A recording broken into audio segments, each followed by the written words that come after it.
Welcome to Road Trip Roundup. This episode is Stories of Kevin in a Big Rig. This is a 9-part series that will be covered in multiple videos.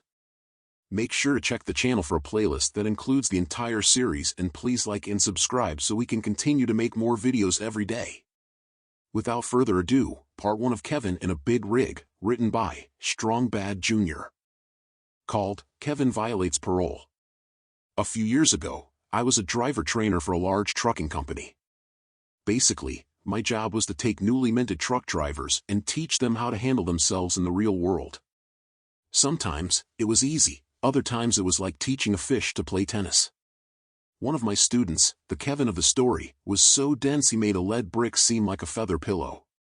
Not because of his driving, but because he almost got himself, and me, arrested.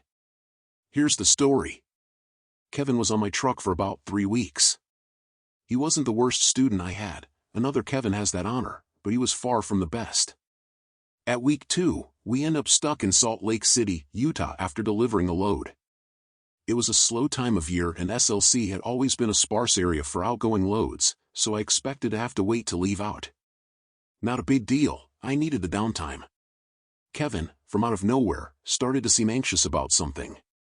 When I ask him why he's so tense, he tells me he needs to get his license changed to his home state. He lived in Louisiana, but his license was from Iowa. The company used a loophole in Iowa state law by granting temporary residency to students to get them a license. After the license was issued, they had 30 days to get it switched to their home state. Not a major issue since management knew the drill and would get us to the student's home state in plenty of time. Dude, Kevin asked, when can we go to Louisiana? I need to get my license changed. He asked this every day for a week, but it wasn't until we were stuck in SLC that his really seemed to bug him. Look, I've told dispatch you need to get home. They'll work it out.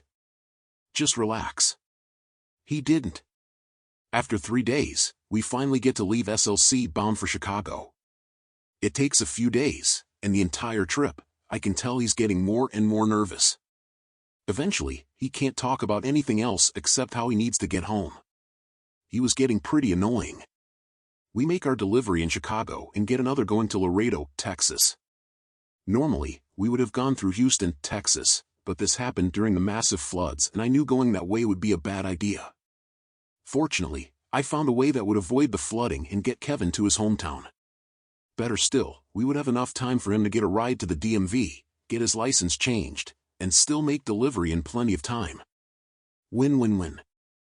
And Kevin finally seemed relieved. We get to Kevin's hometown on a Sunday afternoon. As he gets ready to leave, I tell him first thing in the morning, get your ass to the DMV, get your license taken care of, and get back here pronto so we can get going. He says okay and leaves with his girlfriend while I enjoy some time to myself. The next morning, I give Kevin until 10 a.m. before I start getting impatient. I texted him asking where he was and got no reply. I text again, no answer. I call, no answer. I tell dispatch, who's asking me when we'll get moving, that Kevin has disappeared. He was supposed to get his license changed over but I haven't heard from him all day. Dispatch tries to call him and they don't have any better luck. Apparently, Kevin has disappeared. By late afternoon, I start getting the feeling this little shit has bailed on me and wasted my time. This was a common occurrence for new drivers. I tell dispatch that it'll give him until the morning to reach out. If he doesn't, I'll continue on to Laredo on my own. There was still plenty of time and dispatch agreed. Morning came, Kevin was still AWOL and I was out of patience. I send him one more text telling him I'm leaving without him and head out. I drive for several hours before taking a mandatory break and checking my messages. To my surprise, Kevin reached out. Hey, man. My PO found out I took a job driving and was pissed that I left Louisiana. She told me to get back as soon as possible or she would have me listed as a fugitive. I called her yesterday, Monday, but she's out of town and told me to wait till she gets back on Wednesday.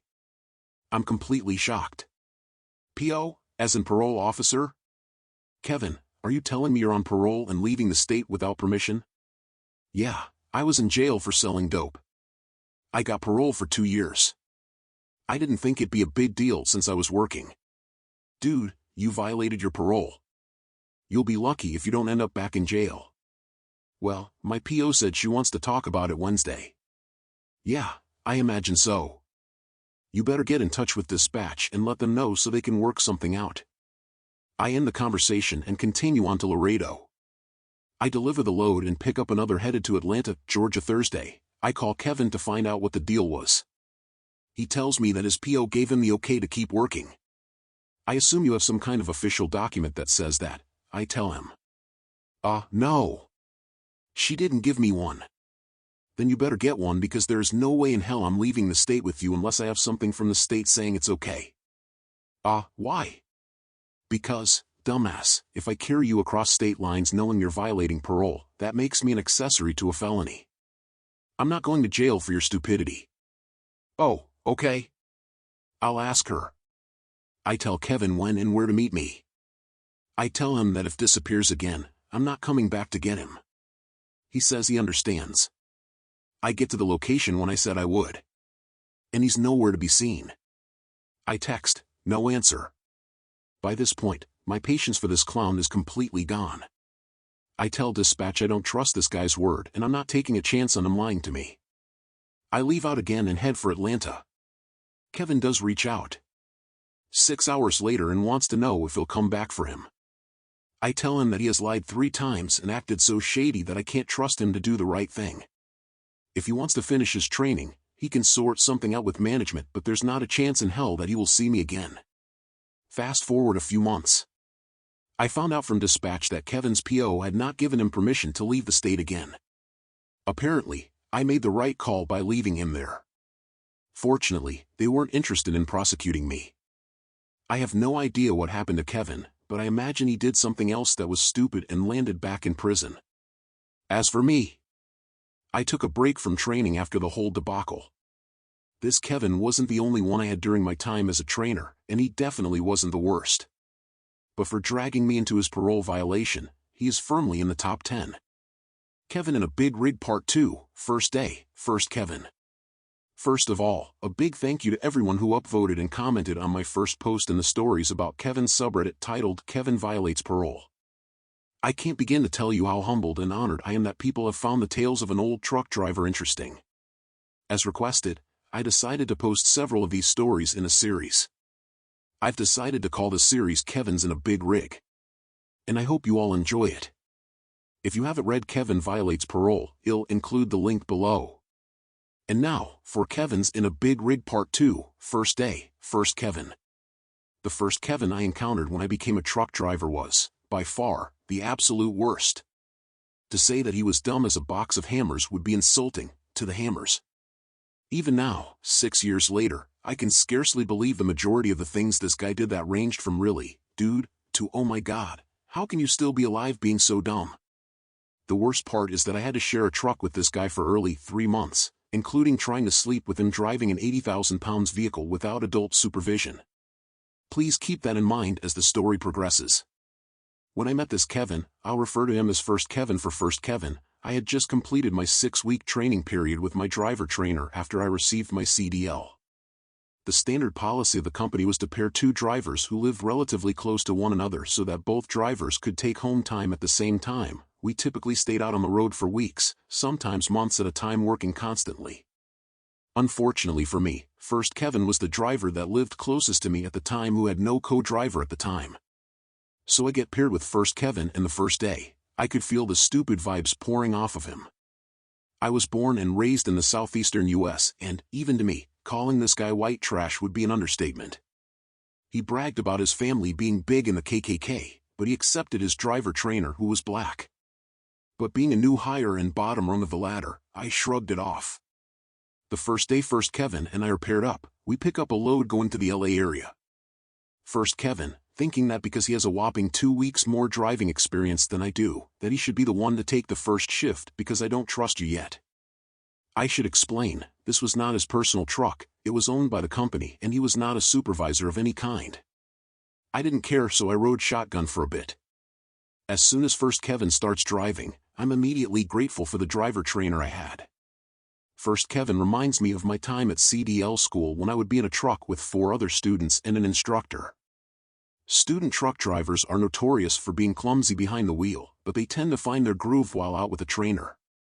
First Kevin, on the other hand, thought the bouncing gear changes, excessive revving, and braking so hard that a simple 4-way stop feels like landing on an aircraft carrier.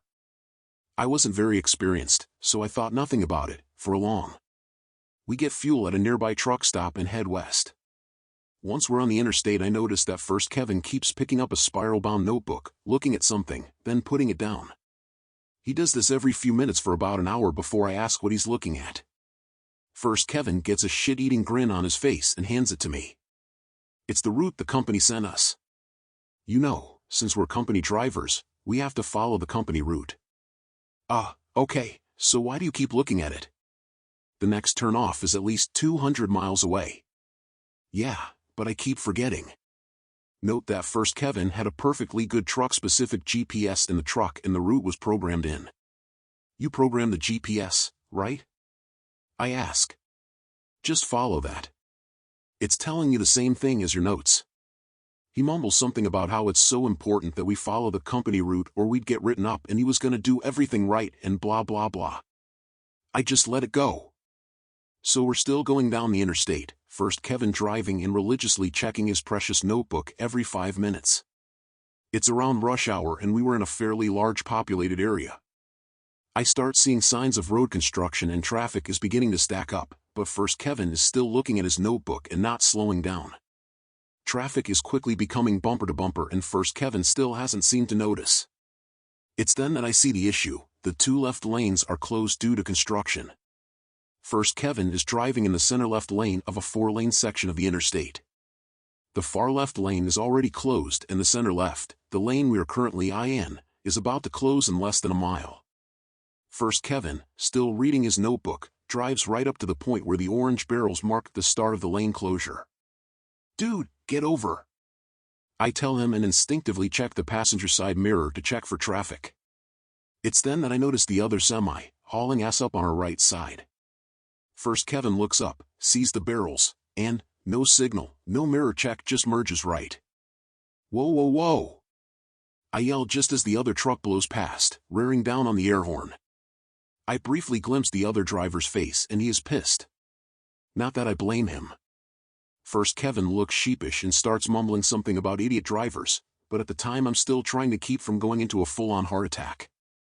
I stay up front until we clear the construction zone and then climb back in the bunk to get some rest, emphasis on try. I had to drive the night shift and I knew better than to drive without sleep. His less than expert truck handling did not help matters. A few hours later, I woke up to the sound of the air brakes releasing. I hear First Kevin yelling he's out of time to drive and I need to take over. I pull my boots on, sign in as the active driver to the truck's electronic log terminal and settle into the driver's seat. It's at that point that I look out through the windshield and see something odd. It's dark, of course, but in the headlights, I see 2 white lines converging at an angle just ahead of the truck. I look to the left and the dim reflection of emergency flashers lights up cat eye reflectors and a white dashed centerline between 2 solid white right-of-way boundary lines. It's pretty obvious First Kevin, in his lack of wisdom, had stopped the truck right at the merging point of a highway on-ramp and a major highway. Where the F*** are we? I demand. I dunno. But I ran out of hours and this was the only place I could find. That was bullshit because there was a rest area 10 miles before that would have been a much better place to stop. Dude, do you have any idea how dangerous this is? Not to mention, illegal. Well, I had to stop somewhere. Anyway, I gotta pee. He goes to get out of the truck. No the fuck you don't. I say, pulling on the seatbelt, releasing the brakes, and putting the truck in gear. We are not staying here a second longer. If you have to piss, use a Coke bottle. We're out of here. I get the truck going, thanking God there was no traffic or cops at the time, while First Kevin is grumbling about having to pee in a bottle. I don't care because I'm more concerned about not causing an accident or getting a ticket because of this idiot. He can piss in his pants for all I care. He goes straight to the bunk anyway so I don't have to listen to him. I drive the rest of the night without incident and he takes over again early the next morning. These incidents may not seem too bad, but bear in mind this happened in just the first day. I was with this clown for 3 months and conditions did not improve during that time. As promised, this will become a series and first Kevin will star in the first few posts. Stay tuned for more Kevin in a Big Rig stories. Thanks for reading. Kevin in a Big Rig Part 3, Frozen. Hey, everyone! Thanks again to everyone for the upvotes, support, and encouragement you have shown me with the first 2 installments of the Kevin in a Big Rig series. When I first decided to share these stories here on Reddit, I never would have imagined that an old trucker's tales would be so well received. So many of you have left comments asking for more of these stories, and I'm not one who likes to disappoint. On that note, on to Part 3, Frozen. Backstory: the following takes place about a month after first Kevin and I were first paired up. If you've read Part 2 of this series, then you have some idea of the kinds of Kevin-esque things first Kevin was capable of, and you'd probably be right. But what he did this time resulted in the absolute worst night's sleep of my entire life, and the closest I ever came to committing legitimate murder. By this point, I already had first Kevin pegged for what he was, an incompetent buffoon who shouldn't be allowed near a soapbox car, let alone an 18-wheeler. But worse, in his obviously demented mind, he thought he was the absolute top dog of the trucking world. This is in spite of the dozens of times he would have to wake me up and get him out of another bad situation. However, at the time, I was more of the grin and bear it mentality because I was broke and afraid that any screw-ups or boat rocking on my part would get me fired. But that was about to change. One day, after picking up a load close to the company's home terminal, we received instructions from dispatch to relay the load to the company's drop yard and take the truck sans trailer to a local dealer in town for scheduled maintenance. This was essentially a glorid oil change and lube job with a few other items on the checklist just to make sure the truck was in good shape. This was normally handled by the in-house mechanics, but because of some serious backlogs, they decided to contract it out. The plan, as relayed by dispatch, was for us to drop the loaded trailer in the yard, bobtail to the dealership for a late morning appointment, get the service done, it would take 2 hours maximum, pick the back up when finished, and continue on to the destination. Easy in, easy out. Unfortunately, first Kevin was the driver on duty during the shift in which we were supposed to arrive. But, in typical first Kevin fashion, he got lost because his infamous system of navigation failed again. As a result, he wasted half a day backtracking and ran out of drive time, leaving me to get us to the terminal, drop the load and get to the dealership 15 minutes before they closed for the day. This meant that, since we missed our appointment, we would have to wait until the next morning when they had an opening in the schedule. Since the opening was first thing that morning and parking at the company terminal was packed, I made the call to park the truck outside the dealership for the night. We had plenty of fuel and there was a gas station within walking distance where we could get food. The shop told us this was fine, so that was that. This happened in around late November/early December in the Midwest. The winter had already shown signs of being bad and snow had been falling for weeks already. The weather forecast for that night was to dip well below freezing not long after sunset. After squaring everything away with the service reps at the shop, I turned to first Kevin. "Look, first Kevin, it's gonna get cold once the sun goes down. I'm gonna walk over to the store and grab something to eat tonight. You coming?" First Kevin replied, "No, I got food. I'm gonna see if I can get that bunk outlet to work." For a few days, he had been complaining that one of the 12-volt outlets in the bunk section of the cab wasn't working. Apparently, it was a major issue for him even though neither of us had any electronic device other than our cell phones, and the bunk had a total of 4 outlets, only one didn't work. But trying to tell him that fact only made him upset and make him flex 1 week of seniority over me. I really didn't feel like arguing, so I left him to it. I go and buy food for dinner, some snacks to have in reserve, beverages to hold me over for the night, and 2 packs of cigarettes because smoking was the only thing that could calm my nerves enough to not strangle first Kevin each time he had to wake me up to help him navigate. As I'm heading back, the sun goes down and I can see a nearby pond start to freeze. I quicken my pace so I can get back to the warm cab. As I get to the truck, I see first Kevin in the passenger seat hunched over something. I go around to the driver's door and jump in. For those who don't know, trucks meant for long-haul operations have very thick insulation to hold and heat for a very long time. This came in handy since that truck had an idle limiting system that wouldn't allow the engine to run for long periods of time sitting at idle. If the engine was needed to maintain heating or air conditioning while parked, the driver could set a device much like a digital thermostat. You set the control for the temperature you want the cab to be, select it to either heat or cool, and the engine will start and stop to maintain the temperature much like the central unit of a house. Since the cab was well insulated, the cab of the truck could stay warm for hours. Before I left the truck to go to the store, I made sure to set the idle control system to maintain a comfortable temperature.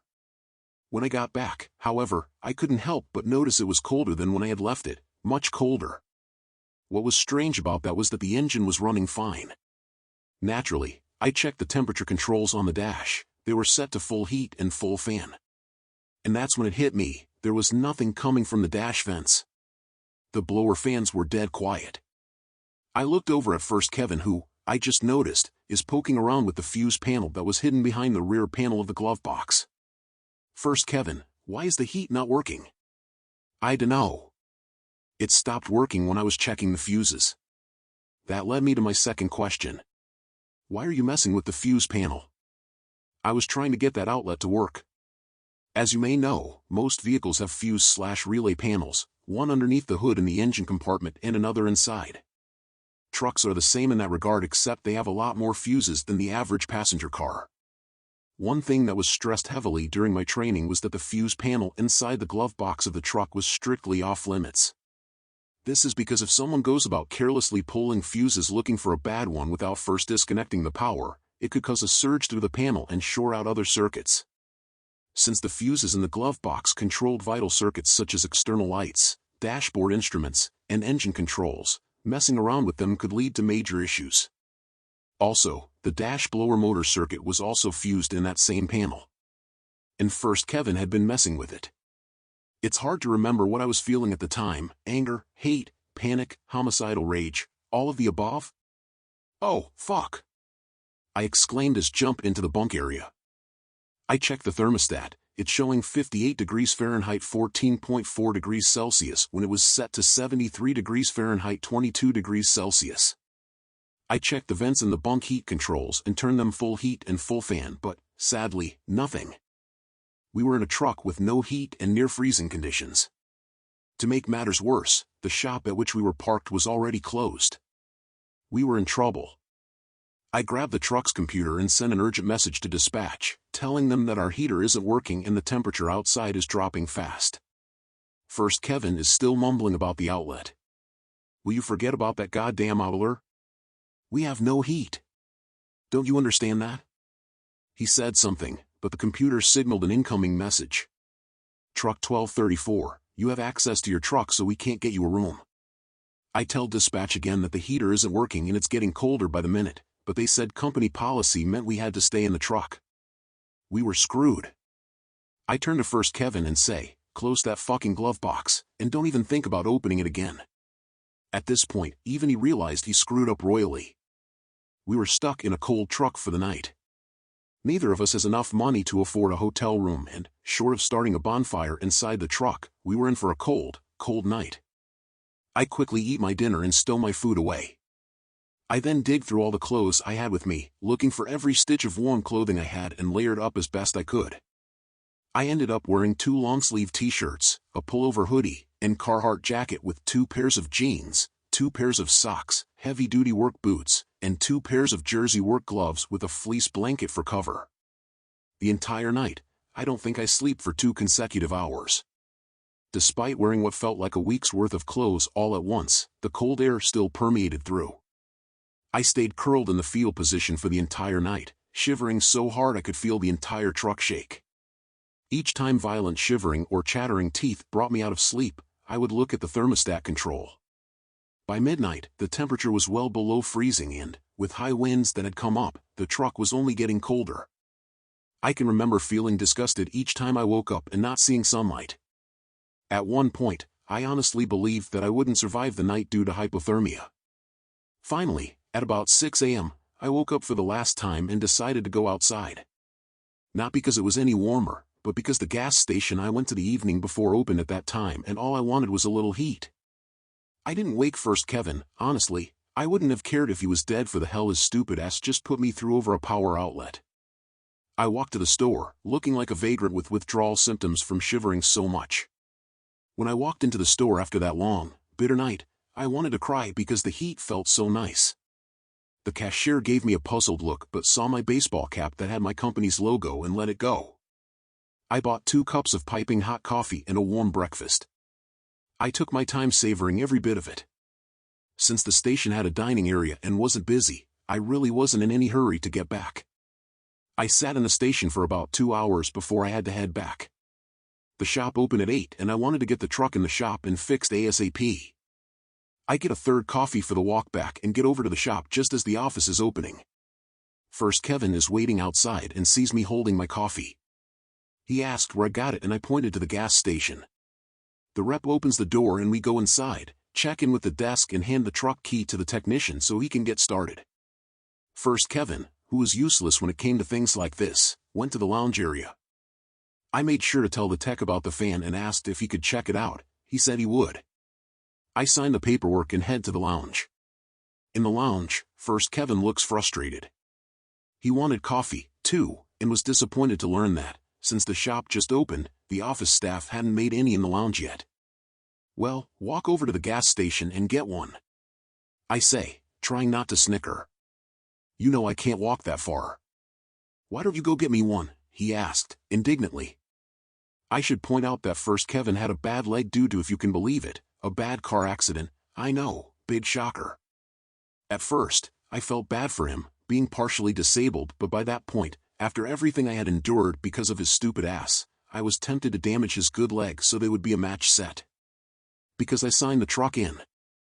That means I have to be here when it's released. First Kevin gets mad. Well, why didn't you wake me up and ask me if I wanted anything? He demands, almost throwing a tantrum. It was at this point, my tolerance for First Kevin glitched. This SOB had put me through a living hell of no sleep, being thrown around the truck like a rag doll because of his horrible driving, having to take flack for his fuck-ups, and getting chewed out for late deliveries because he keeps getting lost. Now, he wants me to be his errand boy after nearly causing me to freeze to death? As someone once said, hell to the nah-nah-naw. I set my coffee on a table and raised to my full height. I had at least 1 foot and 100 pounds on him. Listen here, you sawed-off little bastard, I replied, summoning every last ounce of piss and vinegar in me that wasn't still frozen. Because of your dumb ass, I barely slept all night. How the hell we're not dead of hypothermia right now, I have no idea. I have put up with your bullshit for over a month and I'm fed up with it. You are not my supervisor, you are not my lead driver, and you do not tell me what to do. And if I ever catch you messing around with the fuse panel or anything else on that truck again, I will cut your goddamn throat. And, at that moment, I meant it. First Kevin muttered something, but I told him to shut up and he obliged. After a couple of hours, the technician came and told us our truck was ready. First Kevin, still without coffee, sulked off to the truck while I dealt with the paperwork. I asked the tech about the blower fan and find out it was a blown fuse. Apparently, First Kevin pulled the fuse and the resulting arc caused the fuse to blow. Since he was an idiot and the fuse panel wasn't labeled, there was no way to know which fuse was blown. He told me to make sure that next time I needed to check the fuses to disconnect the batteries first. I laughed, signed the papers, and went back to the truck. Back in the truck, I sent a message to dispatch and tell them we're ready to roll. First Kevin had climbed back into the bunk, obviously still sulking. I take the first drive shift of the day so the load can, once again, be back on track. While I wish I could say this was the end of my misadventures with First Kevin, it's not. There's more. Yep, it gets even better, folks. Again, thank you all so much for reading and for all your support and encouragement. It really does mean a lot. Thanks for watching. Don't forget to like and subscribe for more videos.